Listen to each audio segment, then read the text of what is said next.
sweep, but the Giants have certainly not made life easy for them tonight. It's a ground ball to the right side, speared by Phillips, flips to Eckersley. Yes, he's there in time, and the A's are the world champions. Al Michaels on the call for ABC, the Bay Bridge series in 1989, where the Oakland Athletics swept the San Francisco Giants 4-0. Of course, the series was marred by the earthquake there, October the 17th, which delayed the World Series for 9 to 10 days there. But a member of that squad, which was legit, there's no doubt how good that team was, and they're probably going to win the World Series anyway. Terry Steinbach, he joins us here on the River Islands guest line. Do not forget that all guests on 95.7 The Game appear on the River Islands guest line. Isn't it time for you to discover the islands, River Islands and Lathrop? And Terry, good morning to you. Thanks so much for joining us on such short notice. But we're going through memories here with the Oakland A's, and obviously the last game at the Oakland Coliseum for the Oakland Athletics is today at 12:30 against the Texas Rangers. And a lot of people are sharing their memories, and a lot of people bring up your name. Terry Steinbach at catcher alongside the Bass brothers, and Carney Lansford and Tony La Russa, Ricky Henderson, a who's who of characters and a loaded roster. Terry, thanks so much for joining us today. Oh, you bet. Thanks for having me this morning. When I bring up the Oakland A's, obviously that moment right there is probably one of your fondest memories of winning a World Series. Obviously, you're a 3-time All-Star. But what else comes to mind when you think of the Oakland Coliseum and the Oakland Athletics?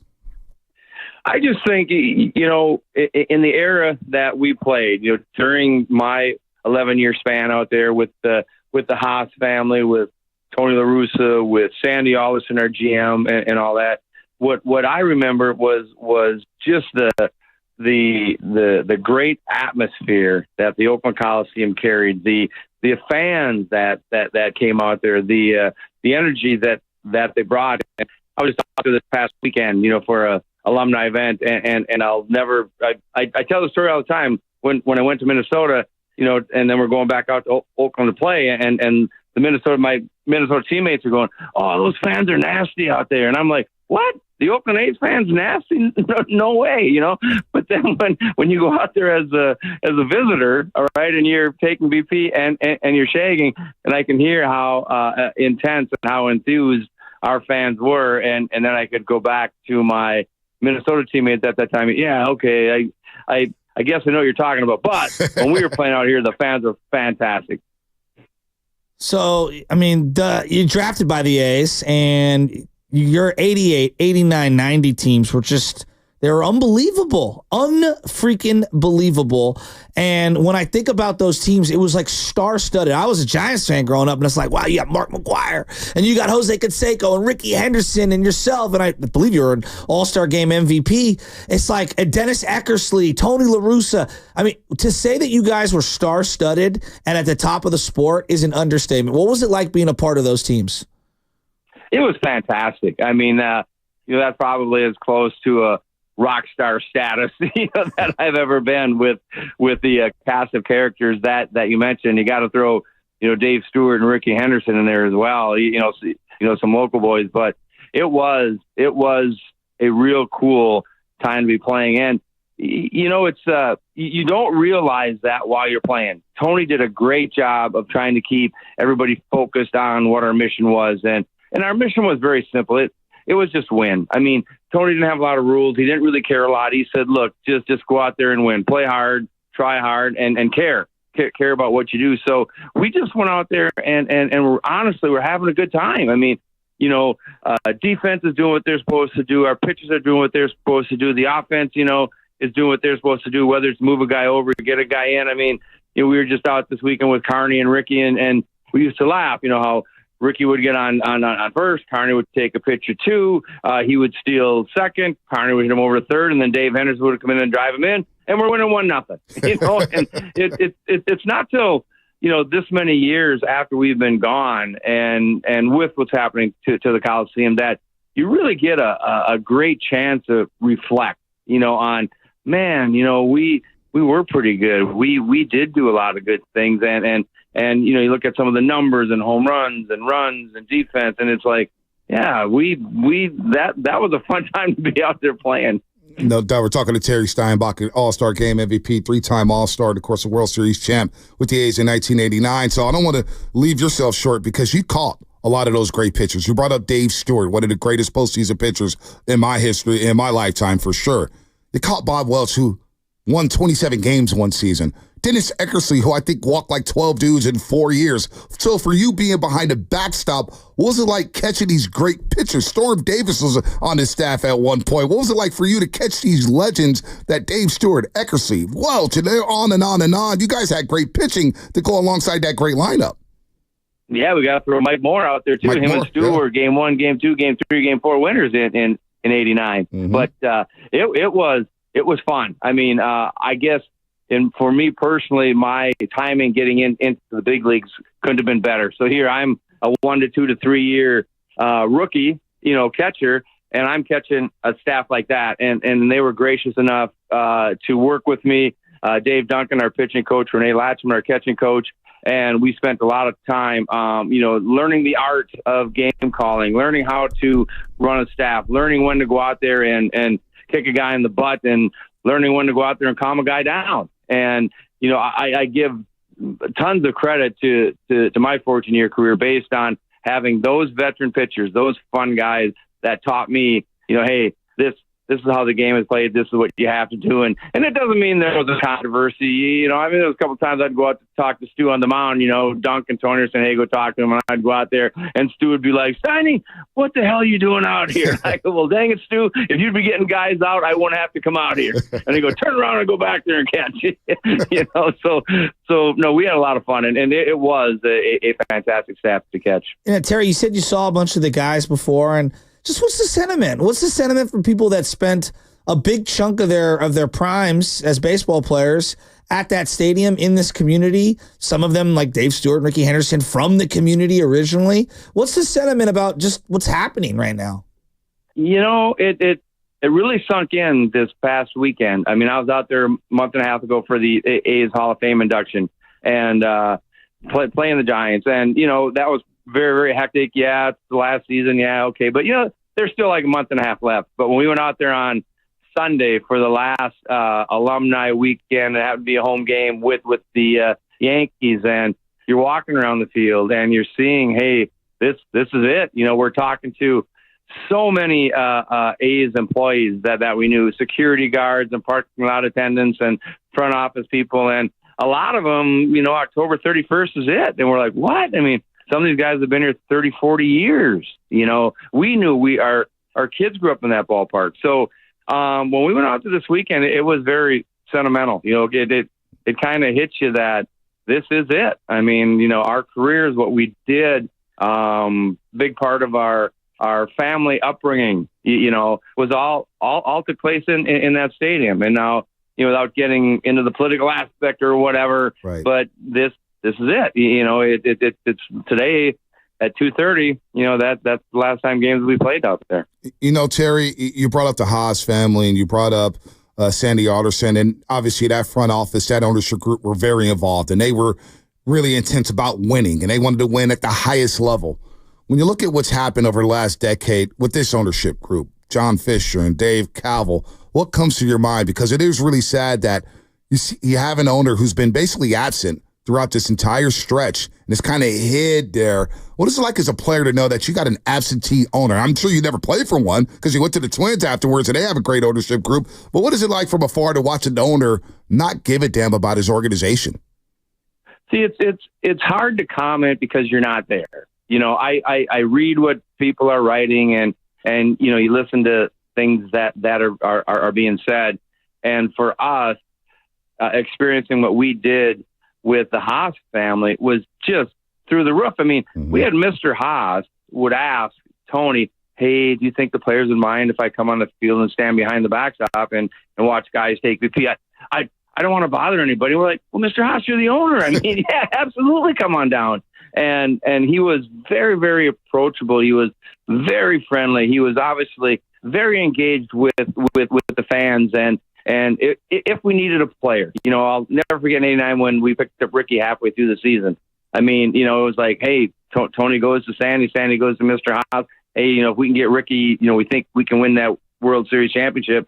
And it was, yep, let's do it. So for me to go through here in Oakland and in Minnesota with the Polat family, that are engaged, that are in tune with what the fans are saying and want to win, and then to hear what is being reported out of the Bay Area, that it just seems that there's a extreme disconnect. And I agree with you. I think it'd be very, very difficult to be in that position with a professional franchise and not realize or not know or understand what your fans, what the people that come and support you, what they're going through. Terry, I understand this is a difficult question, and I admit it on the front end, but as a guy who was a part of some great teams, and you're one of the proud alumni of this organization, and the fans want to see you guys.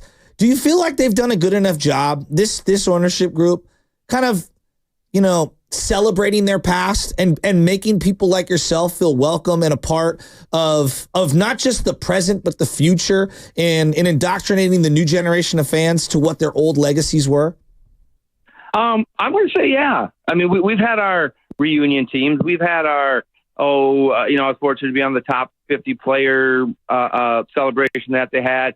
I've been out there for a few of the other things they incorporated, like I said, myself in with the alumni weekend. So I think, I can comfortably say that for me, that in the last 10 years, ownership has not forgotten about the history of the A's. I mean, Cardinal Lancer is a good friend of Joe Rudy. I got to know Joe real well, and I know those 72, 73, 74 teams, I think, have been honored and recognized out there as well.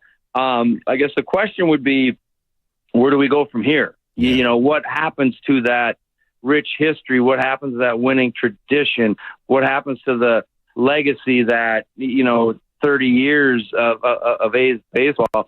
How do you blend that forward? How do you move that forward? I mean, does anything happen in Sacramento and if and when that stadium gets built in Vegas, what carries over, and I guess those are questions that, time's going to tell. We don't have the answer to that yet. And I'm not saying it's going to be bad. I'm not saying it's going to be great. It's just, we don't know. There's so many directions that the Athletics, I guess, moving forward after today, there's so many directions that they could go with that. So before we let you go, what would your message be to the A's fans that are lined up right now at the Coliseum listening to the show? They're getting ready for this last regular season game. Yeah. What would your message be to them, Terry? We got that question a lot this weekend, and my message to the fans would be thank you.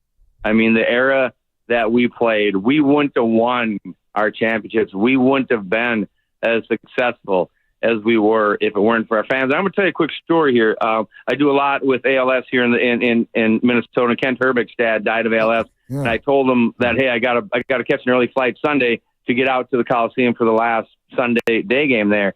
And he goes, man, he said, I just want to tell you one thing. He said, your stadium, Oakland A's Coliseum, had the best music, had the greatest fans. And he said, when we stepped in there as a visiting team, that place was rocking. And, to me, coming from a non-biased guy, a guy who went out there back in our era, twice a year, we had the East, and the West. Mm-hmm. And he would make that comment about our fans and about our stadium. To me, that said a lot about the work that the ownership did and the support that our fans gave us for all those years. So I would, my quick message would be a giant thank you, to all of them that are going to be out there today. Well, a lot of A's fans are thanking you for joining us today, and they bring you up all the time. We bring up those 88, 89, 90 teams. And sometimes we always talk about, man, they only ended up with one World Series, but one is better than none. And you guys had some legendary teams. But Terry Steinbach, you're a legend in a lot of A's fans' minds. And as a Giants fan as well, we knew who you were. You threw out a lot of guys, and you made life a living hell for a lot of American League base runners there. So, Terry, thanks so much for the time today, man. Well, thank you, and thank you guys for all your support as well. I know you're in the Bay Area, but I mean, to me, there was both sides always promoted baseball. So again, thank you guys for what you've done. Absolutely, Terry Steinbach here on the River Islands guest line. A lot of good stuff there. His message to the fans there. He's right, because when he started talking about the music at the Coliseum, I instantly thought about Oracle Arena. And one thing your favorite player, LeBron James, says, Shasky, I'm joking there, but LeBron will say, boy, it's always a vibe in Oakland. It's like a concert before the game. And they're trying to do that at Chase Center. But in Oakland, when you get to Oracle Arena, they got the bands playing, they got the music. It's just a vibe. And that's Oakland, California. And we're going to miss that in pro sports. That vibe. There's no tailgate like a Raider tailgate. I'll fully admit it. I first went to an Oakland Raider tailgate. I was like, wow. I mean, it was lit. You want to talk about lit? And the Niners do their thing. There's no doubt about it. The Niner Empire as well. But Oakland was a vibe. And we're going to miss that in pro sports. It's very, very unique and underrated. Unless you experience it, you wouldn't know. No, you're 100% correct. And it's just the old school way of going to games feels like it's going out the window. You know, you're gonna get the paper tickets, Shasky. Well, I still collect tickets, but they're all digital. They're all digital. Exactly. You can't do anything. I'm talking about, like, I have a book of all my tickets that I have from back in the day. You're right about the vibe, man. Nothing's gonna capture that. There's a party atmosphere where there's so many different cultures vibing as one as you're walking into those games.